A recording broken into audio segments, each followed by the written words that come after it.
30 января Палата представителей канадского парламента обсудила проект резолюции канадского депутата-либерала Самира Зубери о приеме 10 тысяч уйгурских беженцев в Канаде. Это будет последнее обсуждение проекта резолюции в Палате представителей, голосование по которому состоится 1 февраля. Выступая на встрече, депутат от правящей либеральной партии Канады Самир Зубери призвал депутатов и правительства всех партий проголосовать за это решение и как можно скорее доставить в Канаду 10 тысяч уйгурских беженцев, проживающих за границей. Сообщается, что землетрясение магнитудой 6,1 балла произошло в Восточном Туркестане. Согласно заявлению Центра сейсмических сетей Китая, в утренние часы было зафиксировано землетрясение, эпицентр которого находился в районе Шаяр, провинции Аксу, на севере региона. Землетрясение произошло на глубине 50 километров. О человеческих жертвах или материальном ущербе в результате землетрясения пока не сообщалось. Фонд Уйгурской академии открыл свой новый офис в Сефаке, Стамбул, 29 января 2023 года. На открытии присутствовало большое количество людей, в том числе представители неправительственных организаций Восточного Туркестана, уйгурские исследователи и студенты. Следует отметить настойчивое стремление китайского телекоммуникационного гиганта Huawei обслуживать турецкие вооруженные силы, хотя и в ущерб им.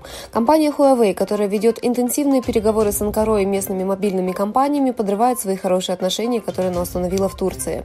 Huawei участвовала в тендере на услуги сети передачи данных, предоставляемых американской компанией Cisco, не выиграла этот тендер. Агрессивные игры, которые она играет, чтобы выиграть тендер, открытый ТСК, приводят к ухудшению хороших отношений Китая с Турцией.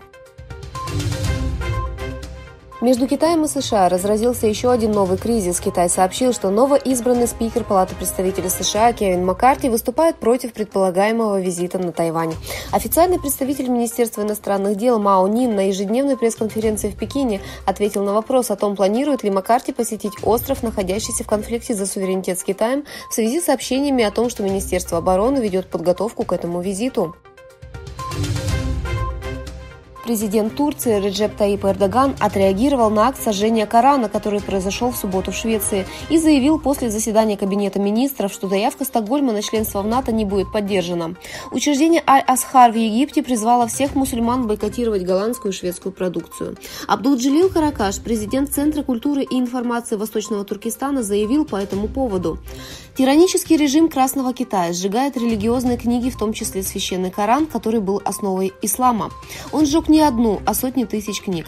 Исламский мир попустительствовал этому. Ни одна страна или организация не выступила с заявлением, обвиняющим Китай, и не было призывов бойкотировать китайские товары. Разве вы не хотели отделить религию от политики? Вы игнорируете религию в интересах политики, но если это наносит некоторый вред, вы говорите, что политика и религия – это разные вещи. Где в вас чувство справедливости? Если вы боитесь Китая, признайтесь, о мусульманские страны. В Восточном Туркестане Китай уничтожает не только религиозные книги, но и ученых и студентов, которые ими владеют. Миллионы людей подвергаются геноциду только потому, что они мусульмане». Конец цитаты.